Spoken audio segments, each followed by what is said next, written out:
এয়া চাওক অসমবাসীৰ বাবে আৰু ভাৰতবাসীৰ বাবে ভাল খবৰ। এয়া এতিয়া পানীৰ দাম কমিল। এইটো চাওক, এইটো পানীৰ বটল এতিয়া 10 টকাত পাব আপোনালোকে। এইটো হ'ল ইণ্ডিপেণ্ডেন্স কাণ মে ভাৰত। এইটো হ'ল 1.5 লিটাৰৰ পানী। এইটো 20 টকাত পাব।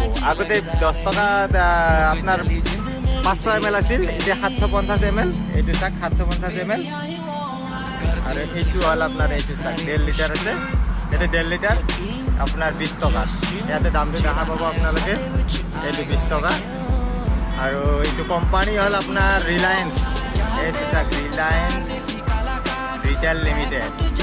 এতিয়া ৰিলায়েন্সৰ পৰা পানী নমাই দিছে, তাকো কম দামত। দাতাৰ দাম বঢ়াই দিছে কিন্তু পানীৰ দাম কমাই দিছে।